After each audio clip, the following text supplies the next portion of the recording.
I am Sajal and I have mentored almost 200 rankers in last 4-5 years. We know what challenges you face, and that's why Civils Daily follows a personalized, student-centric and evidence-based approach through our mentorship program. Every student is assigned a dedicated mentor who helps you learn and apply the strategies of our past toppers. It has several sub-programs, prelims test series, mains test series, and the most helpful to me has been the mentorship program. मेरा mentor मुझे, मैं 3-4 दिन उनसे touch में नहीं रहूँगा तो मेरे को 4 बजे मैसेज करेंगे, तुम्हारे जो टारगेट्स थे वो तुम्हारे अचीव हुए नहीं हुए, क्योंकि बहुत सारे स्ट्रेस आते हैं, बहुत सारी चीज़ें होती हैं, ये सब मैं डिस्कस करता था।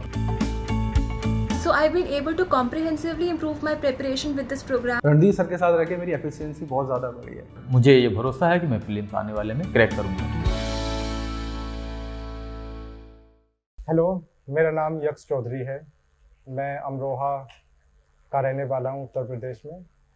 इस बार मैंने सिविल सर्विसेज 2021 में AIR 6 प्राप्त किया है। तो इससे रिलेटेड, यूपीएससी की जर्नी से रिलेटेड जो मेरे विचार हैं, जो ओपिनियन है, जो मेरा एक्सपीरियंस है, वो मैं शेयर करना चाहूँगा। मैंने इंटरव्यू के लिए, इस DKT के इंटरव्यू के लिए कुछ प्रिपरेशन नहीं किया है, तो जो मेरी जेन्युइन ओपिनियन है यूपीएससी को लेके, मैं सिर्फ वही बताना चाहूँगा अपना। मैं यहाँ पे जो भी मेरा स्ट्रेटेजी या जो भी मैंने किया है प्रीलिम्स, मेंस और इंटरव्यू से रिलेटेड, वो मैं यहाँ पे बताऊँगा। तो सबसे पहले तो आता है प्रीलिम्स, कि प्रीलिम्स कैसे करना है। देखिए, मेरा जब मैंने फर्स्ट अटेम्प्ट दिया 2019 में, मेरा प्रीलिम्स नहीं हुआ था। सेकेंड अटेम्प्ट में मेरा प्रीलिम्स हुआ, मैं इंटरव्यू स्टेज तक पहुंचा। तीसरे अटेम्प्ट में मेरा जो 2021 में था, इसमें मेरा अभी रैंक आया है। पहली चीज़ तो ये कि प्रीलिम्स में मेरा ऐसा कोई स्ट्रेटेजी नहीं था। मैं बोलूँगा कि ये थोड़ा किस्मत पे डिपेंड करता है। बाकी अपनी तरफ से पूरा मेहनत करते हैं, बट बहुत ही ज़्यादा अनसर्टेन होता है, तो ऐसा कोई स्ट्रेटेजी नहीं थी। जो पहले अटेम्प्ट में मैंने नहीं किया था, वो ये था कि मैंने प्रीवियस ईयर क्वेश्चंस को एनालाइज नहीं किया था। सेकंड अटेम्प्ट में मैंने थोड़ा करने की कोशिश किया था। एक तो ये डिफरेंस था। दूसरा कि जो इम्पोर्टेंट एरियाज थे, जैसे कि नेशनल पार्क्स पूछे जाते हैं या फिर बायोस्फीयर रिजर्व्स पूछे जाते हैं, रिवर्स पूछी जाती हैं, सेकंड अटेम्प्ट में मैंने ये थोड़ा सा प्रिपेयर कर लिया था। इसके अलावा मैंने बहुत ज़्यादा कोई ऐसा चेंज नहीं किया था। मुझे नहीं पता पहली बार में क्यों नहीं हुआ, मुझे नहीं पता दूसरी बार में मेरा क्यों सिलेक्शन हुआ है, बट हो जाता है अगर आप सही से मेहनत करें तो। मेंस में मुझे काफ़ी ज़्यादा एक्सपीरियंस है, मेरे काफ़ी अच्छे मार्क्स आए हैं, तो उसके बारे में मैं थोड़ा बात करना चाहूँगा। मेंस का देखो, यूपीएससी की पूरी प्रिपरेशन का मेरे हिसाब से एक ही फंडा है, वो है अंडरस्टैंडिंग। अगर आप किसी भी सब्जेक्ट को पढ़ते हैं, अगर आप उसको बहुत अच्छे से सोच समझ के पढ़ते हैं, उसके जो प्रैक्टिकल एप्लीकेशंस हैं उससे रिलेट करते हैं, आप जो भी थ्योरी पार्ट पढ़ रहे हैं, be it optional, be it any GS subject, be essay और प्रीलिम, जो भी है, आप कोई भी सब्जेक्ट है, आप उसको अगर प्रैक्टिकली आप देखते हैं कि ये चीज़ जो रियलिटी है उसमें कैसे ये अप्लाई होता है, तो एक तो लंबे टाइम तक रिटेन रहता है। दूसरा, जो मेंस में थोड़ा इधर उधर के क्वेश्चंस आते हैं, उनको टैकल करने में बहुत ज़्यादा मदद मिलती है। तो अंडरस्टैंडिंग मेरे हिसाब से यूपीएससी के लिए की है। ये मेरी पर्सनल ओपिनियन है, बाकी लोगों की ओपिनियन डिफर कर सकती है, बट मेरी ओपिनियन ये है कि अंडरस्टैंडिंग, जब तक कंसेप्चुअल क्लैरिटी ना हो तब तक आप आगे मत बढ़िए। चाहे सब्जेक्ट 15 दिन लेता है, 20 दिन लेता है, जितना भी लेता है, अच्छे से समझिए उसको। जब वो समझ आ जाए, आगे बढ़िए उसके बाद। जहाँ तक बात मेंस की है, देखिए, ऐसे के लिए मैंने कोई प्रिपरेशन नहीं किया था। 2020 में मेरा 133 आया था ऐसे में, जो कि मुझे लगता है एवरेज के आसपास मार्क्स हैं। तब मैंने 2 एसेज लिखे थे। इस बार 2021 में मैंने एक एसे लिखा था, तो ऐसा सच मेरा कोई स्ट्रेटेजी नहीं था एसे का। अब ऐसे में मैंने क्या किया, इस बार मेरा बाय द वे 130 इतना कुछ मार्क्स है, 130 के आसपास। देखिए, ऐसे में मैंने कुछ स्पेशल प्रिपरेशन नहीं किया। मैंने ऐसे में कोई कोर्स नहीं लिखा है, मैंने ऐसे में कोई बहुत ज़्यादा इधर उधर की फ्लावरी लैंग्वेज यूज़ नहीं किया, और मार्क्स भी एवरेज ही आए हैं। तो जो भी मुझे आता था, जो भी मुझे रिलेट होता था, जैसे इस बार एक ऐसे था, मैंने उसमें अपनी सोशियोलॉजी के मार्क्स से रिलेटेड कुछ लिखा था। एक बेटर प्रैक्टिसेस वाला था, उसमें मैंने अपना जो भी मेरा नॉलेज था A to Z GS VS का, वो मैंने उससे लिखने की कोशिश किया था। तो ऐसा मेरा कोई ऐसे का स्ट्रेटेजी नहीं था। जो भी मैं GS में पढ़ा, जो भी मैं ऑप्शनल में पढ़ा, अपना जो भी एथिक्स में पढ़ा, मैं उसी से लिखने की कोशिश करता था, उसको मल्टी डायमेंशनल बनाने की कोशिश करता था। हालांकि अब पोस्ट एनालिसिस है, वहाँ पे मुझे नहीं पता मैंने क्या लिखा था, बट मैं कोशिश करता था कि डिफरेंट सब्जेक्ट्स के उसमें डायमेंशन डाले जाएं। और अपना एथिक्स का भी उसमें डायमेंशन आए, ऑप्शनल का भी जो मेरा सोशोलॉजी था उसका भी डायमेंशन आए। दूसरा अगर बात करें जीएस का, तो जीएस में जैसे मैंने बताया कि अंडरस्टैंडिंग की है। अगर आप अंडरस्टैंडिंग बहुत अच्छे से, आपको चीज़ें पता हैं, तो आप बहुत अच्छे से कर सकते हैं। मेरे साथ दोनों अटेम्प्ट में मेरे साथ ऐसा हुआ था कि मैं अपना सोशोलॉजी को अनड्यू टाइम दे दिया था, उनको मैंने डिसप्रोपोर्शनेट टाइम दे दिया था, और मेरे पास जीएस के लिए 1 हफ्ता या 10 दिन ही बच पाता था। तो उस टाइम में मैं अपने शॉर्ट नोट्स करता था, और जो सबसे ज़्यादा मुझे मदद की है पूरा मेंस में, वो मेरा न्यूज़पेपर था। उसको मैं बहुत रिलीजियसली पढ़ता था, मुझे मज़ा भी आता था पढ़ने में, बहुत मुझे इंटरेस्टिंग लगता था। तो उससे जो मेरा नॉलेज बेस बना था, जो मेरा फाउंडेशन था, जो कोर सब्जेक्ट्स थे, जो स्टैटिक पार्ट है, और जो न्यूज़पेपर से मेरा फाउंडेशन बना, उसी की वजह से मेरा जो भी मार्क्स है मेंस में सब उसी को श्रेय जाता है उसका। हालांकि मार्क्स कुछ 460 के आसपास मेरा है उसमें। तो न्यूज़पेपर की बहुत ज़्यादा इंपॉर्टेंस है, समझ की बहुत ज़्यादा इंपॉर्टेंस है, कंसेप्चुअल क्लैरिटी की बहुत ज़्यादा इंपॉर्टेंस है। अभी देखिए मेंस के लिए आप ऐसा, मैं ये नहीं बोलूँगा कि आप ये पढ़ो वो पढ़ो, वो सबको पता होता है क्या पढ़ना है क्या नहीं पढ़ना है, वही सब किताबें पढ़नी होती है, वही सब रिवाइज करना होता है। मैंने मेंस के लिए ऐसे टॉपिक वाइज नोट्स नहीं बनाए थे। हाँ कि मैं सोचा था, तो मुझे टाइम नहीं मिल पाया था टॉपिक वाइज नोट्स बनाने का। तो मैं जो अपने प्रीलिम्स के लिए नोट्स बनाता था, जो मेरे पास थे, जैसे स्पेक्ट्रम के छोटे छोटे नोट्स थे मेरे पास, कि ऑर्गेनाइजेशंस या फिर उनके जो नाम वाम थे, ईयर्स वीयर्स, और जो पॉलिटी के मेरे पास शॉर्ट नोट्स थे लक्ष्मीकांत की, मैं वही रिवाइज करके जाता था मेंस के लिए भी, जिससे कि मेरे पास फॉर्डर मटेरियल हो, उसी को मैं लिख देता था। हालांकि सबसे ज़्यादा इम्पोर्टेंट आंसर राइटिंग है, उसके बारे में भी मैं बताऊंगा कि मैंने कैसे किया, मुझे क्या ठीक लगा क्या ठीक नहीं लगा, वो मैं बताऊंगा। बाकी मेंस के लिए सारी बुक्स, वही सब सब्जेक्ट्स पढ़ने होते हैं, वही सब बुक्स आती है, एनसीईआरटीज पढ़नी है, लक्ष्मीकांत पढ़नी है, स्पेक्ट्रम पढ़नी है, वो मैंने भी पढ़ा। सबसे ज़्यादा इम्पोर्टेंट होता है आंसर राइटिंग। अब सबसे पहली चीज़ है कि आंसर राइटिंग कब शुरू की जाए। मेरे हिसाब से, मेरा पर्सनल ओपिनियन ये है कि आंसर राइटिंग आप तब शुरू करें जब आपके सारे सब्जेक्ट्स, ऑप्शनल, एथिक्स, जो भी है, जीएस है, सब जब आपके सारे कंप्लीट हो जाएं, आप उसके बाद आंसर राइटिंग शुरू करें। क्योंकि आंसर राइटिंग में हम बहुत ज़्यादा डायमेंशन डालते हैं। अगर क्वेश्चन एग्रीकल्चर का है तो हम उसमें इकोनॉमिक की डायमेंशन डालते हैं, इंटरनेशनल रिलेशन जैसे WTO वगैरह होता है उसकी हम डायमेंशन डालते हैं, या फिर सोसाइटी से रिलेटेड, जैसे कि ग्रीन रेवोल्यूशन ने बहुत ज़्यादा इधर उधर जो भी किया है, उसकी वजह समाज में जो भी है, सोसाइटी में जो भी चेंजेस आए, उसके बारे में भी हम लिखते हैं। तो ये हम आंसर्स मल्टी डायमेंशनल लिखते हैं। आप ऐसा ना समझे कि मैंने इकोनॉमी पढ़ लिया है तो आज मैं इकोनॉमी के आंसर्स लिखना शुरू कर देता हूँ। मेरे हिसाब से जब आपका पूरा फाउंडेशन बन जाए, सारे कोर सब्जेक्ट्स एकदम सब कवर हो जाए, आपको 2-3 बार रिवाइज हो जाए, आपको कॉन्फिडेंस आ जाए कि भाई अब मेरा हो गया है, आप आंसर राइटिंग उसके बाद शुरू करें। अगर आप उससे पहले आंसर राइटिंग करते हैं तो मुझे नहीं लगता है कि उतना ज्यादा रिटर्न आपको उस पर मिलेगा। पहली चीज तो है कि कब आंसर राइटिंग शुरू किया जाए, तो वो जब आपके सब कवर हो जाए तब। दूसरा है कि क्या नोट्स बनाने चाहिए। देखिए मेरे दोस्त हैं बहुत सारे लोग जिन्होंने छोटे छोटे नोट्स बनाए थे टॉपिक वाइज, मैंने भी उनके नोट्स देखे थे और मुझे बहुत अच्छे उनके नोट्स लगे थे। हालांकि मैं रेफर नहीं किया उनको, बस ऐसा ग्लांस थ्रू किया था। मैंने भी प्लान किया था कि मैं शॉर्ट नोट्स बनाऊंगा, पर मुझे टाइम नहीं मिल पाया। बट मैं रिकमेंड करूंगा कि अगर किसी के पास टाइम है तो आप टॉपिक वाइज मेंस के जैसे भी नोट्स है, जैसे सोसाइटी में पॉपुलेशन रिलेटेड इश्यूज होते हैं, डिजास्टर मैनेजमेंट होता है, तो आप उसमें टॉपिक वाइज नोट्स बनाएं जो कि मेंस से पहले आप तुरंत रिवाइज कर पाएं उसको। अभी देखिए मेंस के लिए तो यही सब होता है, ये सब पढ़ना होता है। मेन इंपॉर्टेंट चीज है आंसर राइटिंग। देखिए मैं अपना एकदम जेन्युइन आपको बताने वाला हूँ कि मैंने बहुत ज़्यादा आंसर राइटिंग नहीं किया है मेंस के लिए। जब मेरा पिछला वाला अटेम्प्ट था तब मैं जीएस का सिर्फ एक टेस्ट लिखा था, एथिक्स का, विजन आईएएस में। उसके बाद जो मेरा अभी वाला अटेम्प्ट था इसमें शायद मैं 2 या 3 टेस्ट में लिखा था। पिछली बार मैंने ऑप्शनल के लिखे थे 3 टेस्ट, विजन आईएएस के लिखे थे वो भी, और इस बार मैंने 2 टेस्ट लिखा है सोशियोलॉजी का। तो मैंने बहुत ज़्यादा आंसर राइटिंग प्रैक्टिस नहीं किया है, इसलिए मुझे नंबर मेरे अच्छे आए तो कुछ तो बताना पड़ेगा। देखिए मुझे जो मेरी समझ है, मेरे हिसाब से कुछ चीज़ें इंपॉर्टेंट हैं जो कि आपको ध्यान रखना चाहिए जब आप आंसर राइटिंग करें। पहली चीज़ तो ये है कि यूपीएससी ने पेपर्स दिए हैं भरने के लिए, तो आप कोशिश कीजिए कि आप अपने पेपर्स भरें, क्योंकि उससे आपकी आंसर कॉपी बहुत ब्यूटीफुल रहेगी, बहुत सुंदर दिखेगी आपकी कॉपी, एकदम यूनिफॉर्मिटी रहनी चाहिए। आपके अगर राइटिंग छोटी है, स्लो है राइटिंग, तो आप उसको बड़ा लिखिए। पर अगर आप कॉपी भरेंगे, आपके पूरे 2 पेज मिलते हैं, 3 पेज मिलते हैं, कॉपी भरते हैं, तो मुझे लगता है उससे एक अच्छा इंप्रेशन आता है कि आपकी कॉपी कंप्लीट सी लगती है, यूनिफॉर्मिटी लगती है। पहली चीज है कि आप कॉपी भरें। दूसरी चीज है कि आप जो क्वेश्चंस आपको आते हैं आप उसको भी उतना ही टाइम दें, और जो क्वेश्चंस आपको नहीं आते आप उसको भी उतना ही टाइम दें। जैसे मुझे याद है कि 2020 में कुछ 3 या 4 सवाल आर्ट एंड कल्चर के आए थे जो मुझे नहीं आते थे बहुत अच्छे से। इस बार भी एक मुझे याद नहीं, शायद अशोका का एक क्वेश्चन था। तो ये जो क्वेश्चन है जो आपको नहीं आते आप इनको भी टाइम दें, क्योंकि ये भी आपका 1 या 2 मार्क्स अगर ये खींच लाते हैं ऐसे क्वेश्चन से जो आपको नहीं आते, तो आपको बहुत ज्यादा बेनिफिट करने वाला है वो। अगर इस तरह से आप 5 या 10 मार्क्स एक पेपर से निकाल लेते हैं तो वो बहुत ज्यादा बेनिफिट होगा आपके लिए। दूसरी चीज है, तीसरी चीज है कि आपकी जो क्वेश्चंस हैं वो क्वेश्चंस आपके कंप्लीट होने चाहिए। अब कंप्लीशन से ये मतलब है कि आपका प्रॉपर इंट्रोडक्शन और प्रॉपर कंक्लूजन होना चाहिए आंसर में। अभी इंट्रोडक्शन में क्या करना चाहिए?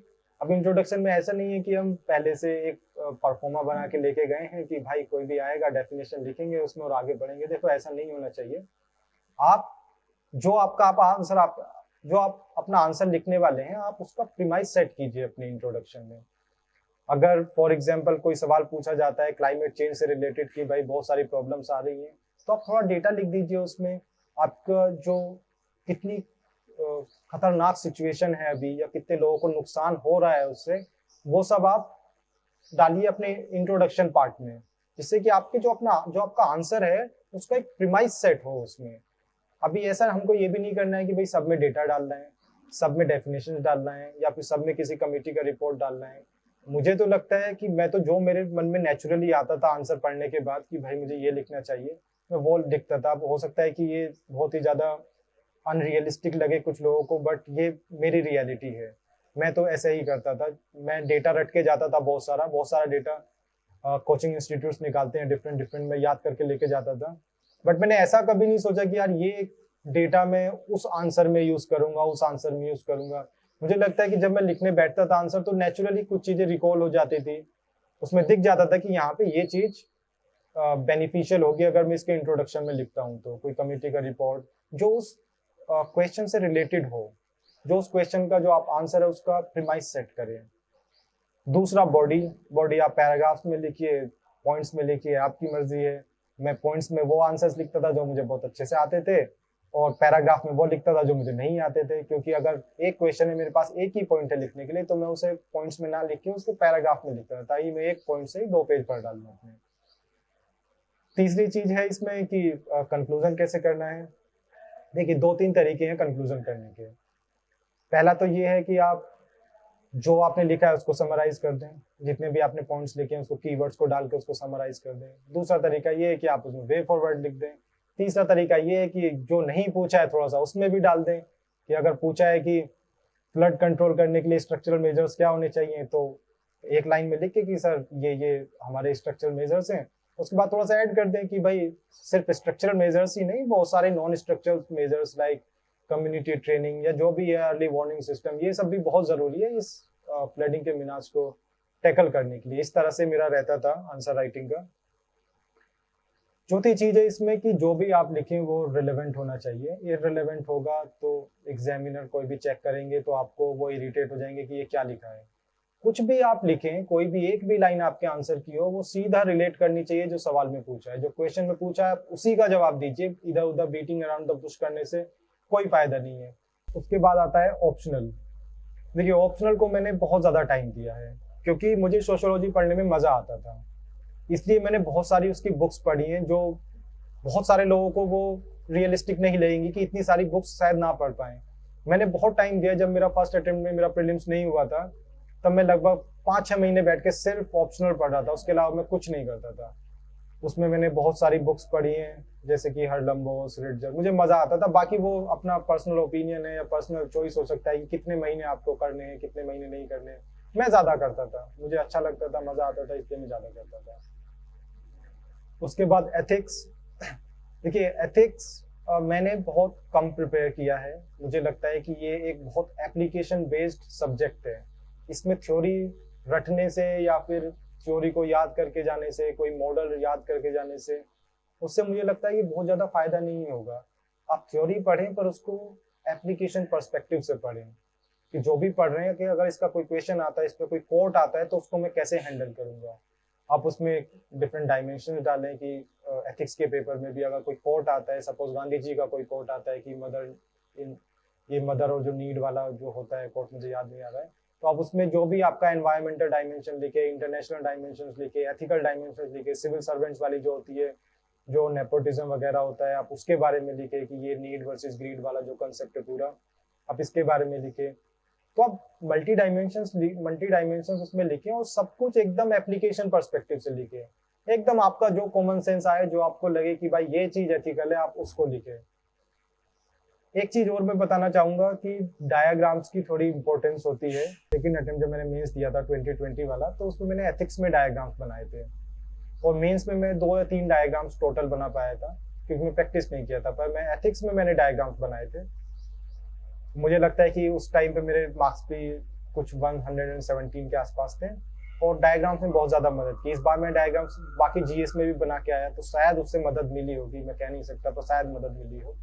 तो आप उसको जो भी, अगर आपको लगता है कि कोई डायग्राम रेलेवेंट है, आप उसको बना सकते हैं, तो आप उसको ज़रूर बनाइए। क्योंकि अगर एज ए ले पर्सन सोचूं कि अगर मैं एग्जामिनर हूँ, मैं कॉपी चेक कर रहा हूँ, तो एक मोनोटोनी है, आपका आंसर पढ़ा, एथिक्स का आंसर पढ़ा, या समझ नहीं आ रहा है भाई ये बच्चा कहना क्या चाह रहा है, इसके थॉट प्रोसेस क्या है, क्या क्या लिखना क्या चाह रहा है ये। अगर उसके लास्ट में एक डायग्राम मिल जाए, तो डायग्राम एकदम सब कुछ क्रिस्टल क्लियर कर दे उसमें कि भाई इंटेग्रिटी होगी तो ये होगा सिविल सर्विसेज में, इंटेग्रिटी नहीं होगी तो ये सब होगा सिविल सर्विसेज में। तो एग्जामिनर एकदम खुश हो जाएगा कि भाई इसने ये लिखा है ऊपर, वो अच्छे से रिलेट कर पाएगा। तो डायग्राम्स की बहुत ज़्यादा इंपॉर्टेंस होती है। देखिए 2020 वाले अटेम्प्ट में मेरे और 2021 वाले अटेम्प्ट में मैंने क्या चेंजेस किए। देखिए प्रीलिम्स में मैंने सिर्फ PYQs और जो थोड़े से थीमेटिक एरियाज होते हैं जैसे बुद्धिज्म, नेशनल पार्क्स, ये सब पे ध्यान दिया था। इसके अलावा मैंने बहुत ज़्यादा कुछ चेंजेस नहीं किए थे। फर्स्ट अटेम्प्ट में इनफैक्ट मैंने काफ़ी ज़्यादा मॉक्स दिए थे, मुझे लगता है कि इतना मुझे याद नहीं है, पर 40, 45, 50 कुछ इतने मॉक्स होंगे। बट सेकंड अटेम्प्ट में मैंने और कम मॉक्स दिए थे, 10 या 15 ही मॉक्स में दे पाया था जो प्रीलिम्स के मॉक्स होते हैं। तो कोई ऐसा बहुत ज़्यादा कोई स्ट्रेटेजी नहीं थी। जैसे मैंने फर्स्ट अटेम्प्ट में पढ़ा वैसे मैंने सेकंड अटेम्प्ट में पढ़ा, और इनफैक्ट वैसा ही मैंने थर्ड अटेम्प्ट में भी पढ़ा है अभी। तो प्रीलिम्स से बहुत ज़्यादा कोई स्ट्रेटेजी चेंज नहीं थी। मेंस में क्या स्ट्रेटेजी मैंने चेंज किया, एक्चुअली फ्रैंकली बोलूँ तो जो मेरा 2021 वाला मेंस था उसमें मैंने थोड़ा गड़बड़ कर दिया था, क्योंकि मैंने जैसे बताया कि मैं बहुत ज़्यादा टेस्ट नहीं लगा पाया था। और मैंने जो सेक्शन बी होता है, जो पार्ट बी होता है उसमें सोशियोलॉजी के पेपर 2 में, उसमें जो ऑप्शनल क्वेश्चंस आते हैं 3, वो मैं एक ही सेक्शन से अटेम्प्ट कर दिया था। गलती से मुझे ऐसा नहीं पता था कि ऐसा भी होता है, इंस्ट्रक्शंस मैंने पढ़े नहीं थे, उसकी वजह से मेरा पेपर 2 में काफ़ी कम मार्क्स आया था। एक तो ये सब चीज़ें थी जो मैं ध्यान रखा कि भाई इस बार अलग अलग पार्ट से जितने मैंडेटरी होते हैं क्वेश्चन वो अटेम्प्ट करने हैं। सेकेंड मेंस में क्या चेंजेस किए, मैंने इस बार डायग्राम्स बनाने की कोशिश की और डायग्राम्स मैंने बनाए भी इस बार। मैं मानता हूँ कि हर एक पेपर में 3-4 डायग्राम्स तो हो गए। एथिक्स में मैंने पिछली बार भी ऑलमोस्ट सारे क्वेश्चंस में डायग्राम्स बनाए थे, इस बार भी ऑलमोस्ट सारे क्वेश्चंस में मैंने डायग्राम्स बनाए हैं।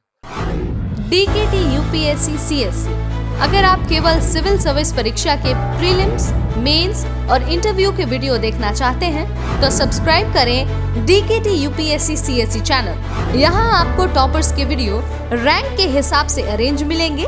चैनल के लिंक के लिए डिस्क्रिप्शन बॉक्स में जाएं। तीसरा डेटा, एक विजन IAS का डेटा सेट आता है लास्ट में मेंस के जस्ट पहले। पिछली बार भी मैंने किया था, इस बार भी मैंने किया। ऐड तो यार पिछली बार भी किया था, ऐड इस बार भी किया है। पता नहीं नंबर बड़े हैं, पिछली बार नहीं आए थे, पता नहीं क्यों। पिछली बार भी कॉपीज पूरी भरी थी, इस बार भी कॉपी पूरी भरी है। पिछली बार भी रिलेवेंट लिखा था, इस बार भी कोशिश की है रिलेवेंट लिखने की। तो मार्क्स क्यों बढ़े हैं उसका बहुत ज़्यादा कोई मेरे पास रीज़न नहीं है। देखिए अभी प्रीलिम्स आने वाला है, तो जितना तैयारी किया है उसी को रिवाइज करके जाइए, सो के जाइए, अच्छे से माइंड खुला रखिए, कॉमन सेंस यूज़ करिए। इससे ज़्यादा तो मेरे पास कुछ बताने के लिए है नहीं प्रीलिम्स में। मेंस के बारे में मैंने बात की है, अभी जितना मुझे पता था मैंने मेंस के बारे में बता दिया है। तीसरा, आंसर राइटिंग के बारे में भी मैंने बात कर चुका हूँ मैं। इंटरव्यू मेरा ख़राब था, उसके बारे में कुछ बोलने की ज़रूरत है नहीं। उसके अलावा जो रिसोर्सेस होते हैं वो सबको पता होता है। लक्ष्मीकांत पढ़ना है, स्पेक्ट्रम पढ़ना है, और एथिक्स के लिए कुछ भी सोर्स उठा लीजिए, कोई भी किताब, बहुत सारी किताबें आती है, कोई भी किताब उठा लीजिए आप, उसमें कर लीजिए। मुदित जैन की एक किताब है जो पर्सनली मुझे बहुत ज़्यादा हेल्पफुल लगी। मैं उसका कोई प्रचार नहीं कर रहा हूँ उनका, पर मुझे अच्छी लगी वो किताब, उसमें डायग्राम्स अच्छे थे, तो मैं उसको, अगर किसी को लगे अच्छी तो देख सकते हैं। उसके अलावा आर्ट एंड कल्चर में वही सब NCERTs करते हैं, एक नितिन सिंघानिया सर की एक बुक आती है वो करते हैं। उसके अलावा तो एनवायरनमेंट के लिए शंकर IAS की थी मैंने। तो सोर्सेज तो सब स्टैंडर्ड है, बस डिपेंड करता है कि उनको पढ़ा कैसे जाए। सोर्सेज सबको पता होते हैं, फ़र्क होता है कि पढ़ने का उसके, कि कौन कैसे पढ़ता है। कोई रीडिंग मार सकता है, कोई बहुत अच्छे से उसको समझ के पढ़ सकता है, कोई जो समझा है उसको अच्छे से यूज़ कर सकता है प्रीलिम्स मेंस या अपने इंटरव्यू में। तो डिपेंड करता है कि उसको कैसे पढ़ रहा है, उसको वो ज़्यादा मैटर करता है इनफैक्ट। और कोचिंग के टाइम में कुछ ऑनलाइन रिसोर्सेज थे जो मैंने फॉलो किए। एक तो जो डेली न्यूज़ एनालिसिस आती है बहुत सारे कोचिंग इंस्टीट्यूट्स की, उसको मैं फॉलो करता था। इनसाइट्स ऑफ इंडिया जो है वो मेरा फेवरेट था, उसको मैं ज़रूर फॉलो करता था, मुझे अच्छा लगता था। प्रचार नहीं कर रहा हूँ अगेन, बट मुझे पर्सनली अच्छा लगता था। उसके बाद ट्रैवल टाइम में अगर मैं कहीं जाता था, लाइब्रेरी जाता था या फिर कोचिंग जाता था, तो मैं रास्ते में ओनली IAS करके यूट्यूब पे एक चैनल है, उनके में एडिटोरियल डिस्कशन वो बहुत अच्छा कराते हैं, सुमित रेवारी सर, उनका मैं सुन लेता था। पर्सनली मुझे बहुत अच्छा लगता था उनका। और ऑनलाइन रिसोर्सेज तो बाकी तो गूगल है, वो तो सब करते ही हैं, वही सब जो समझ नहीं आता था गूगल करते थे, उसको बहुत सारी कोचिंग इंस्टीट्यूट्स के मिल जाते थे। जस्ट IAS का मटेरियल सबसे ऊपर ही दिखता है, उसका काफ़ी हेल्प मिला मुझे। तो ऑनलाइन रिसोर्सेज तो मैंने बस यही सब फॉलो किया है। अभी देखिए UPSC का ऐसा है कि भाई मेहनत करोगे तो हो जाएगा, मेहनत नहीं करोगे तो नहीं होगा। बढ़िया से पढ़िए, समझ के पढ़िए, जो एग्ज़ाम रिलेवेंट है वो पढ़िए, भगवान की दुआ से हो जाएगा।